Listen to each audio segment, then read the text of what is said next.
There was an old man with a beard who said, "It's just how I feared. 2 owls and a hen, 4 larks and a wren have all built their nests in my beard." Is this great, fantastic, life-changing poetry? No. It's just funny. It's fun to use. I want you to know the type, but it's just funny, nonsensical, not very useful for disseminating information or anything like that. It's just a funny poem. And once you get good at these, they're funny to do on your friends. So, true story, on Facebook recently, I have been doing pretty much everything that I do in the form of a haiku, and my friends have started doing it back. So now we've got like Mrs. Cutlass's Facebook profile haiku battle royale that's happening. So that's fun. Okay, so that's limericks. I'll send out a link as well to some examples of limericks and how you can do them. I believe they're one of your required poems. Just a funny poem. It's something to make you laugh. It's a great one if you're really nervous about our poetry cafe, which I'm still hoping to have. A limerick would be a great one to read out loud because it's funny and it's short. Okay, so that's limericks. Now, the next one that I want to get into is very different, and that's the sonnet. And so sonnet comes from an Italian word sonetto, which means little song. And there's 3 major types of sonnets, and I will let you guys get a screenshot of my board. Maybe. Okay, so we've got Shakespearean. Why can't I? There we go. Shakespearean, which is 3 quatrains and a rhyming couplet. A, B, A, B, C, D, C, D, E, F, E, F, G, G. Then we've got Petrarchan, which is A, B, B, A, B, B, A. Then a volta. We'll talk about the volta. There's a volta in the Shakespearean also. And then either C, D, D, E, C, E, or C, D, E, D, E, or C, D, C, D, C, D. And then there's Spenserian, which is 3 quatrains and a couplet. A, B, A, B, B, C, B, C, volta, C, D, E, E. Okay. So there's a couple of things that make a sonnet a sonnet.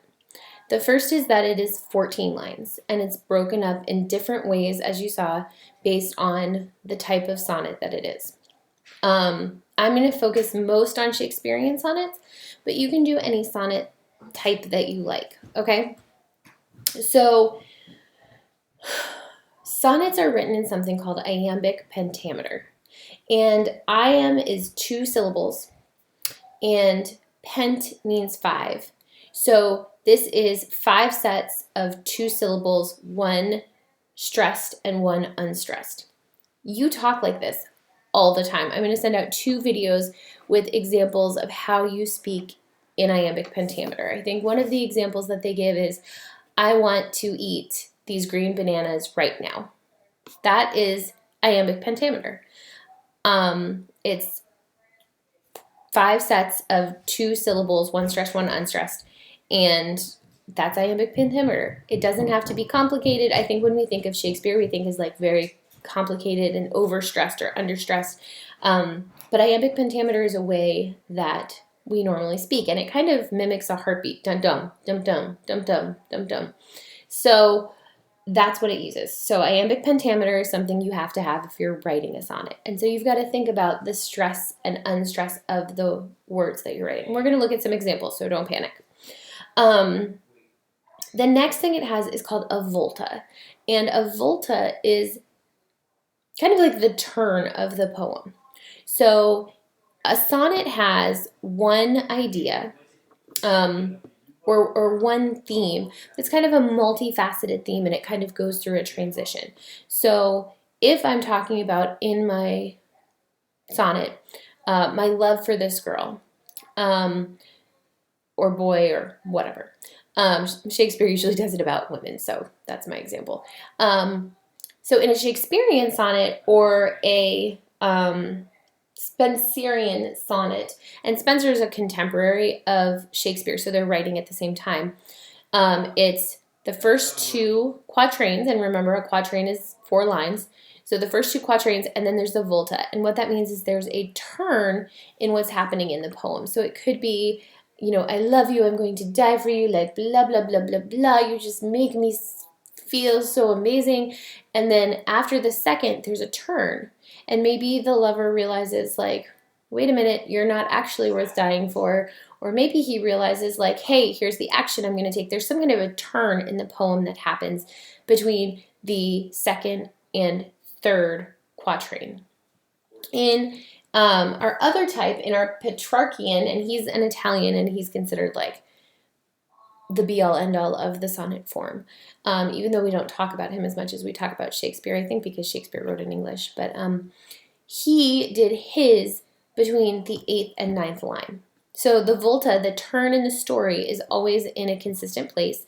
And in Shakespearean and Spenserian sonnets, it's going to be between the 2nd and 3rd quatrain.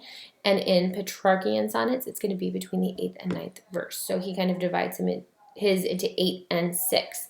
And so there's just a change in the theme. So we're going to look at some examples, so don't freak out. Just know what the word means so that when we're looking at the sonnets, you know. The last thing is a rhyme scheme. Sonnets technically don't have to rhyme, but I think the most famous forms of sonnet do rhyme, and we already talked about the rhyme scheme. So, again, with Shakespeare, that's A, B, A, B, C, D, C, D, E, F, E, F, G, G. And with Petrarchian, A, B, B, A, B, B, A, then your choice, but C, D, E, D, E is the one I'm going to say right now. And then with Spenserian, A, B, B, C, B, C, D, C, D, E, E. Okay? And that'll be on the Google Classroom, so don't worry about it if you didn't get that down. So there are a lot of other people that do sonnets. There's modern sonnets you can look up. E.E. Cummings loved experimenting with different forms of poetry, and so he's got some sonnets that are very different, but they're still sonnets. And so those are some great ones for you to look up. But let's go ahead right now and let's take a look at some examples of sonnets, if I can find them on my computer. That's AirDrop, which I do not want. Hold on one second, you guys. I have too many windows of poems open.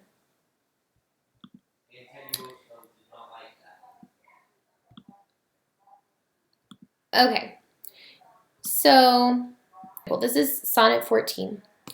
Not from the pluck, and yet methinks I have astronomy, but not to tell of good luck. But not to tell of good or evil luck, of plagues, of dearths, or seasons' quality. Nor can I fortune to brief minutes tell, pointing to each his thunder, rain, and wind, or say with princes if it shall go well, but oft predict that I in heaven find.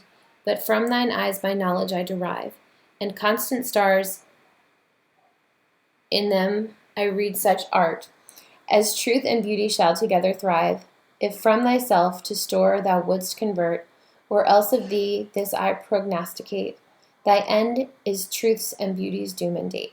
Sorry, that page kept reloading and it was very hard to find my place. Okay, so if we were to put that in modern English, let's talk about what it says first.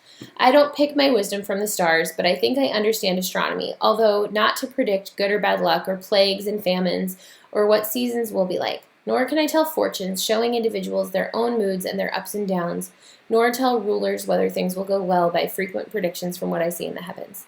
But I get my knowledge from your eyes, as they are constant stars. I'm able to predict that truth and beauty will thrive together if you would turn your attention from yourself to the reproduction of yourself. Otherwise, this is my prediction for you. Your death will be the final end of truth and beauty. So, he starts that poem talking about astronomy and his ability to tell the future. And then there's a turn, and he starts focusing on someone else and saying, your eyes are constant stars. I get my knowledge from you, and this is what I want you to do with that information. Okay, so it has that volta. It's 14 lines. We saw the typical Shakespearean rhyme scheme as we went through that. And so that was Sonnet 14. Okay. Now, let's talk about another one. This is Sonnet 12. When I do count the clock that tells the time, and see the brave day sunk in hideous night, when I behold the violet past prime, and sable curls all silvered o'er with white, when lofty trees I see barren of leaves, which erst from heat did canopy the herd, and summer's green all girded up in sheaves, borne on the brier, with white and bristly beard, then of thy beauty do I question make, that thou among the wastes of time must go, since sweets and beauties do themselves forsake, and die as fast as they see others grow.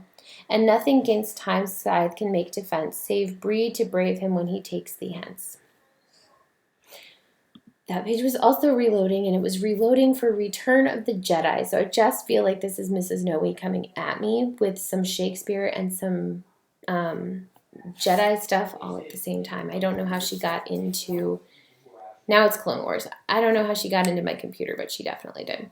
Okay, so let's talk about what it means. I think it's always a good idea to put it into regular people English before you start freaking out like I don't know what this means. People English. When I count the chimes of the clock and watch the bright day sunken into terrifying night, when I see violets fading and black curls all silvered over with white, when I see tall trees which previously offered to shade to sheep and cattle, but now with no leaves, and the green crops of summer tied up in harvested sheaves covered with scratchy, dried-out leaves carried away on a wagon, then I begin to think about the endurance of your beauty, and that you will have to decline and decay like everything else, because sweet and beautiful things lose their sweetness and beauty and die while watching new sweet and beautiful things take their place. The only defense against time's scythe is to defy him when he takes you away by having children. Okay, so again, he's talking about all of these things from nature, and then there's a turn, and he's talking about, I think of how beautiful you are, but you're also going to get old and die, and you have to watch the beautiful young people that come up behind you and are beautiful and young and wonderful, and you'll just be old. All you can do is have kids. Thanks, Shakespeare. So again, we see the rhyme scheme, we see the 4 quatrains with a couplet, and another thing that Shakespeare does and does well is he uses a lot of symbolism. And symbolism is just the use of one thing to represent another feeling, idea, emotion, whatever. And so this isn't a simile or a metaphor. We're not comparing two things using like or as. We're not comparing two things saying one is the other. It's just the use of something in place of an idea or an item. And so in Sonnet 12, we see flowers and trees, and he's using those to compare with human aging. So when he talks about the trees with the leaves on them that offered shade, he's talking about youth. He's using the trees as a symbol for people in their prime.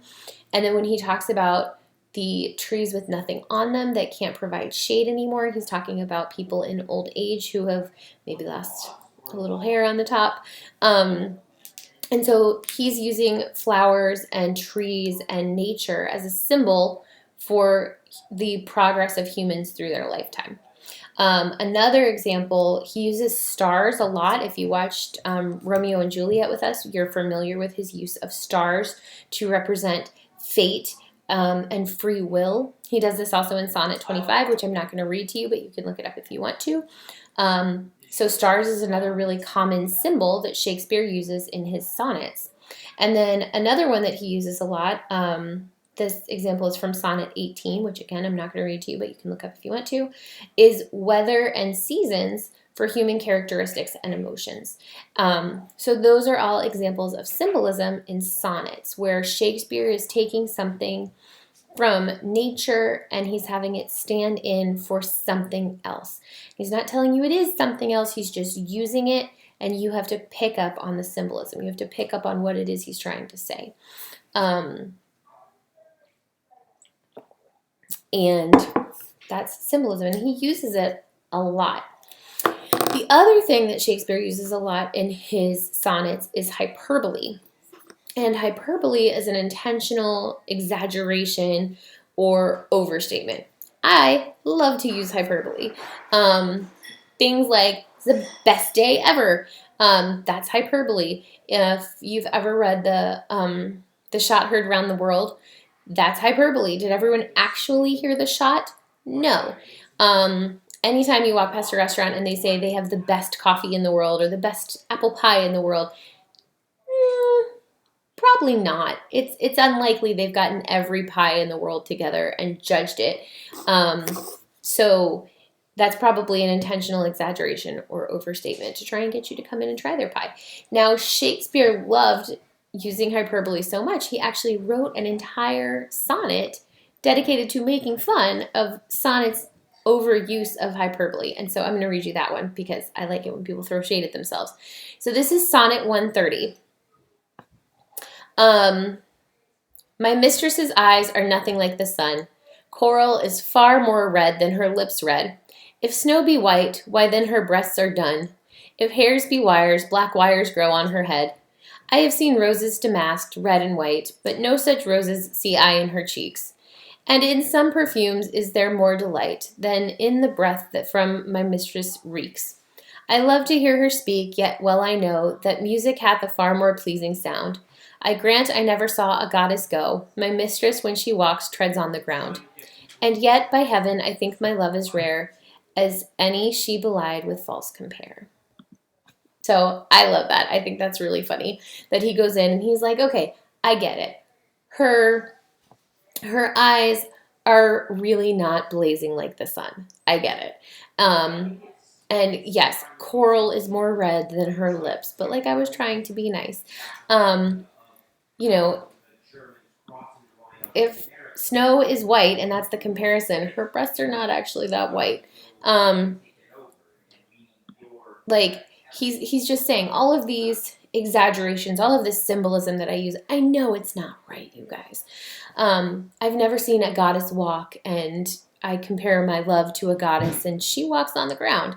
Like he's just poking fun at himself and at these overstatements of love that are happening at this hyperbole. So that is it for what I want to go over with you guys about sonnets. I am going to go ahead and include some links about iambic pentameter and about the 3 types of sonnet that we talked about.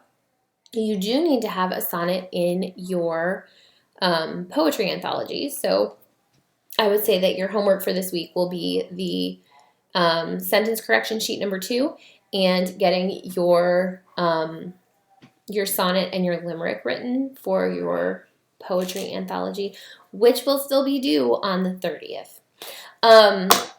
So that's it for sonnets. We went over limericks. And the last thing I want to talk about today is allusion.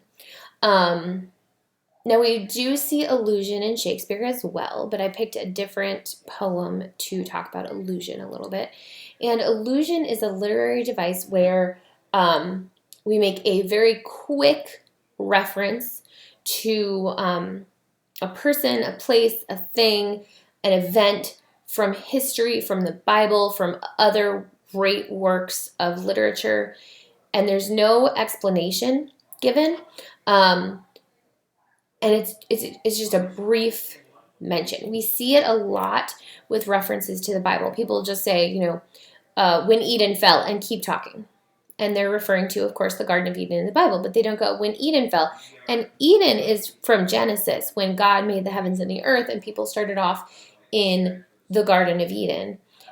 Fell, and fell refers to original sin. Like they don't do that. They just, when Eden fell, and they keep going. It also happens a lot with references to Greek and Roman gods and goddesses, famous battles, anything like that. And so the example that I picked for you is the Raven, which I put not there. Guys, why did I open so many windows? There it is. Okay, so The Raven is by Edgar Allan Poe. It is a very musical narrative poem, which we also call it's a ballad. And Edgar Allan Poe is very famous for the macabre, for being very dark. And this poem is written in a way where the rhythm of the words actually like start going faster and faster. So you're leading up to this, like what's going to happen. It kind of takes you on a ride with it. It's very famous. The Animaniacs even did a version. But so let's read it together, okay? Once upon a midnight dreary, while I pondered weak and weary over many a quaint and curious volume of forgotten lore, while I nodded, nearly napping, suddenly there came a tapping, as of some one gently rapping at my chamber door. "'Tis some visitor," I muttered, tapping at my chamber door, "only this and nothing more." Ah, distinctly I remember it was in the bleak December, and each separate dying ember wrought its ghost upon the floor. Eagerly I wished the morrow, vainly I had sought to borrow from my books surcease of sorrow, sorrow for the lost Lenore, for the rare and radiant maiden whom the angels name Lenore, nameless here for evermore. And the silken, sad, uncertain rustling of each purple curtain thrilled me, filled me with fantastic terrors never felt before, so that now, to still the beating of my heart, I stood repeating, "'Tis some visitor entreating entrance at my chamber door, some late visitor entreating entrance at my chamber door. This it is, and nothing more." Presently my soul grew stronger, hesitating then no longer. "Sir," I said, "or Madam, truly your forgiveness I implore, but the fact is I was napping, and so gently you came rapping, and so faintly you came tapping, tapping at my chamber door, that I scarce was sure I heard you. Here I opened wide the door, darkness there, and nothing more. Deep into that darkness peering, long I stood there, wondering, fearing, doubting, dreaming dreams no mortal ever dared to dream before. But the silence was unbroken, and the stillness gave no token, and the only word there spoken was the whispered word, Lenore. This I whispered, and an echo murmured back the word Lenore, merely this and nothing more. Back into the chamber turning, all my soul within me burning, soon again I heard a tapping somewhat louder than before. "Surely," said I, "surely that is something at my window lattice. Let me see then what thereat is, and this mystery explore. Let my heart be still a moment, and this mystery explore. 'Tis the wind, and nothing more." Open here I flung the shutter, when, with many a flirt and flutter, in there stepped a stately raven of the saintly days of yore. Not with the least obeisance he made, not a minute he stopped or stayed, but with mine of lord or lady he perched above my chamber door, perched upon a bust of Pallas just above my chamber door, perched and sat, and nothing more. Then this ebony bird beguiling my sad fancy into smiling, by the grave and stern decorum of the countenance it wore. "Though thy crest be shorn and shaven, thou," I said, "art sure no craven, ghastly grim and ancient raven, wandering from the nightly shore. Tell me what thy lordly name is on the night's Plutonian shore." Quoth the raven, "Nevermore." Much I marveled this ungainly fowl to hear discourse so plainly, though its answer little meaning, little relevancy bore. For we cannot help agreeing that no living human being ever yet was blessed with seeing bird above his chamber door, bird or beast upon the sculptured bust above his chamber door, with such name as Nevermore. But the raven, sitting lonely on the placid bust, spoke only that one word, as if his soul in that one word he did outpour. Nothing farther than he uttered, not a feather than he fluttered, till I scarcely more than muttered, "Other friends have flown before. On the morrow he will leave me, as my hopes have flown before." Then the bird said, "Nevermore." Startled at the stillness broken by a reply so aptly spoken, "Doubtless," said I, "what it uttered is its only stock and store, caught from some unhappy master, whom unmerciful disaster followed fast and followed faster, till his songs one burden bore, till the dirges of his hope that melancholy burden bore of nevermore." But the raven still beguiling all my fancy into smiling, straight I wheeled a cushioned seat in front of bird and bust and door. Then upon the velvet sinking I betook myself to linking fancy unto fancy, thinking what this ominous bird of yore, what this grim, ungainly, ghastly, gaunt, and ominous bird of yore meant in croaking nevermore. This I sat engaged in guessing, but no syllable expressing to the fowl whose fiery eyes now burdened into my bosom's core. This and more I sat divining, with my head at ease reclining on the cushion's velvet lining that the lamplight gloated o'er, but whose velvet violet lining with the lamplight gloating o'er she shall press, nevermore. Then methought the air grew denser, perfumed from an unseen censer, swung by seraphim whose footfalls tinkled on the tufted floor. Wretch, I cried, thy God hath lent thee, by these angels he hath sent thee, respite, and nepenthe from the memories of Lenore. Quaff, oh quaff this kind nepenthe, and forgot this lost Lenore. Quoth the raven, nevermore. Prophet, said I, thing of evil, prophet still, if bird or devil, whether tempter sent or whether tempest tossed thee here ashore, desolate yet all undaunted, on this desert land enchanted, on this home by horror haunted. Tell me, truly I implore, is there balm in Gilead? Tell me, I implore. Quoth the raven, nevermore.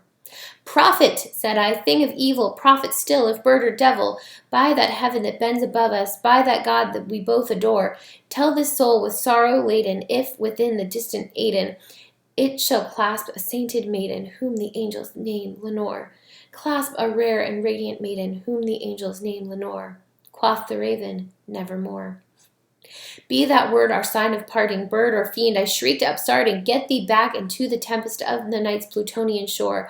Leave no black plume as a token of the lie that thou hast spoken. Leave my loneliness unbroken, quit the bust above my door.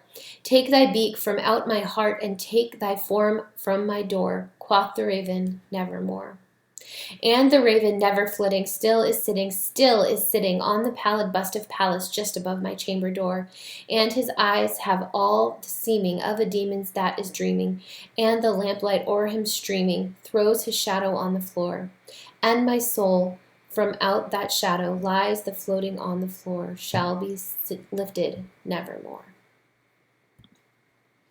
So, in addition to writing your limerick and writing your sonnet, I would like you to tell me what this poem means. I would like you to tell me what this poem means, and I would like you to tell me what allusions he makes. There's several. So right off the top of the bat, we see him referring to a balm in Gilead. And if you've ever, if your church sings older hymns, there's actually a song called There's Balm in Gilead. So what are these allusions that he's making?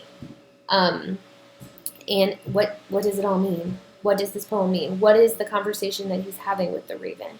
So I would like you to email that to me. I would like you to do your sonnet, which you may or may not email to me. You can just keep it and put it in your poetry anthology. I would like you to do your limerick, which you may or may not email to me. And then I want you to do sheet 2. You're not allowed to go anywhere, so I'm just going to give you that homework. And I will probably send you guys some YouTube videos as well of some more sonnets, some more on how to make sonnets. If this was not enough explanation for you, I will send you 2 videos on iambic pentameter, because I think that's the hardest part to really grasp onto. And yeah, if you have any questions, concerns, please let me know. Please, guys, if your family is self-distancing or social distancing or whatever they're calling it, please take half an hour of your day to read a book. Something. Pick up a book and read it for half an hour. We always have a couple of books going at our house. If you need to borrow something off of my Kindle app, I would be happy to share a book with you. But please set a timer for half an hour and read. I know that all the Centurion sports are canceled. I know that most workplaces are shut down at this point. So I would really like you to, in addition to all your homework, spend a half an hour reading before you get on TV or on video games with each other. Put some literature in your head. It's very good for you. Okay? All right. I'm sorry I don't get to see you guys this week. You really are the highlight of my week. And I will talk to you soon with your next assignment. All right. Bye, guys.